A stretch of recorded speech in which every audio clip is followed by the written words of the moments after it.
When I was just 12, my mom had finally started trusting me to stay home alone. Wow, such a big milestone. We lived in this peaceful, cozy, town-quiet streets, big open yards, sweet neighbors, and a cute little village full of shops and restaurants. It really was the kind of place where you'd never think to look over your shoulder walking alone at night. That sense of safety is exactly why my parents were comfortable letting me stay by myself. Yes, even at that age, I still live with them today, in that very same house. On this particular night, it was a weekend, my parents were heading out and leaving me solo for the first time overnight. Whoa, big deal. When my sister and I were younger, our grandparents would watch us, but she wasn't around that night. And since I was old enough, my parents figured I'd be okay. They were still young themselves and very active. They liked to travel or spend time out with friends. Before they left, they gave me $20 and told me to order pizza for dinner. Great, right? It was literally the dream setup for any 12-year-old home alone, pizza, and unlimited video games. I was totally hooked on James Bond games back then, and that night, I was doing my third playthrough of Nightfire on my PS2. Aha! Mission mode. Full blast. After beating the game again, I finally ordered pizza from our go-to spot, Gianni's. It doesn't exist anymore, such a shame. I got a regular pie, and trust me, at 12, I could down 3 slices, no problem. My mum reminded me to wrap up the leftovers and store them properly. Yes, I was that responsible kid. While waiting, I switched to another game. When the doorbell rang, I rushed downstairs with a $20 in hand. My mum told me to tip $4, not bad for someone just a few blocks away. The delivery guy, though, he was this scruffy-looking man in his 30s, long messy beard, glasses, and a black trucker hat. Not the friendliest vibe. I handed him the money and asked for specific change. Then, as he gave me the pizza, he looked over my shoulder and asked, "You alone here? Oops, red flag?" I instantly remembered everything my parents taught me about strangers and danger. I nervously said, "My parents are on their way home," which in hindsight wasn't the smartest answer. But what gave it away, honestly, was probably the empty driveway and the fact that a kid was answering the door. I closed the door, ate my 3 slices, wrapped the rest, and went back upstairs to play Agent Under Fire. Not as good as Nightfire, but still fun. I was finally relaxed again. Hours passed. Then, around 11 p.m., the doorbell rang. Oh, I thought it was my parents. I rushed down and said through the door, "Mom? Dad?" But instead of their voices, I heard a stranger say, "Hey, I need help." Wait, what? He said he needed to use the phone. I asked, "Who is this?" And again, he repeated his request. I was too scared to even look through the window. My instincts screamed danger, so I bolted upstairs and tried to ignore it. While walking up the stairs, the man banged on the door, saying, "Wait, please, I need help."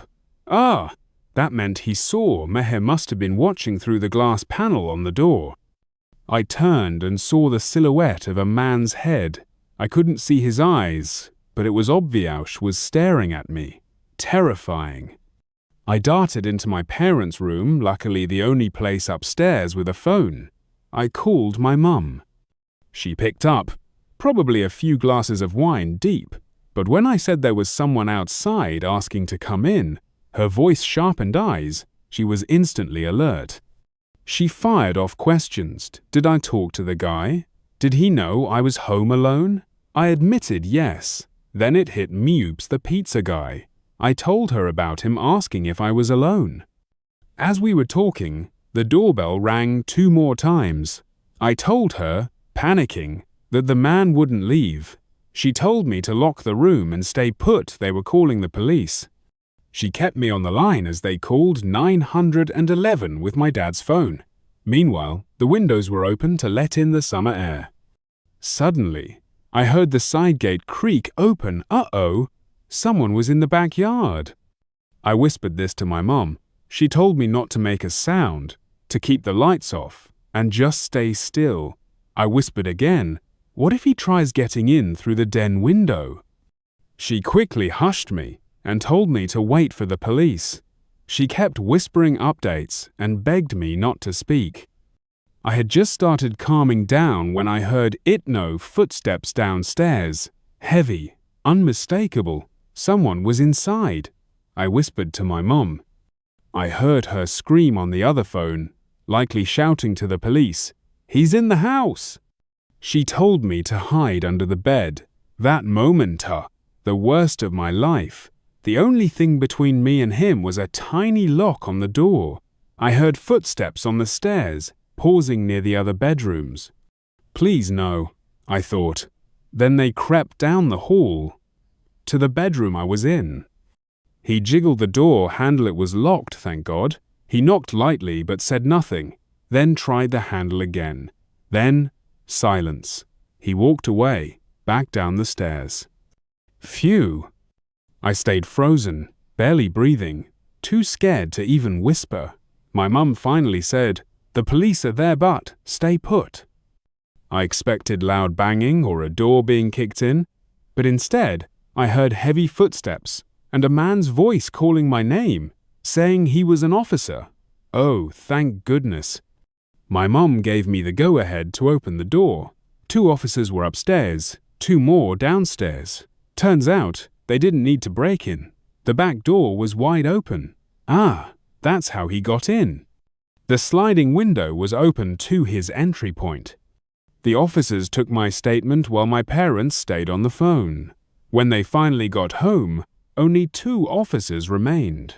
I told the police everything, especially my suspicions about the delivery guy. They included him in their report. The next day, we went to Gianni's, and my parents asked me to point the guy out. I didn't see him. The manager said someone matching that description was Phil, who was out on delivery. But after hearing our story, the manager got defensive and told us to leave him. Suspicious, right?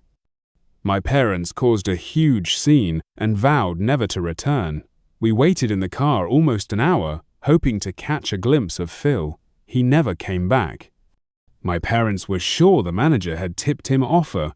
What a chilling thought. My mum suddenly lost all color in her face. Wow.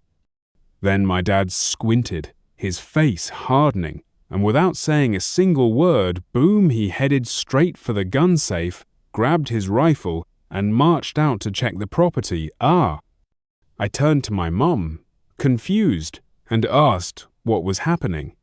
She whispered, "There've been a couple of break-ins lately. Some guy roaming through the woods, trying to get into houses, and the description you gave, it matches him exactly." Oops. Of course, the police showed up, but nothing turned up, no signs of forced entry, no footprints, just the cold, dark forest staring back. It should have ended there, but oh no, it didn't. That same night, when I was trying to fall asleep, a soft tapping echoed from below me. Tap, tap, tap. Ugh. My room was on the 2nd floor, right above the movie room. The sound? It was like metal gently tapping against glass, eerie, right? Yes. I tried brushing it off, told myself it was just the house settling. Lies. But the tapping went on. For hours. Every single night. For weeks. Sometimes it would stop.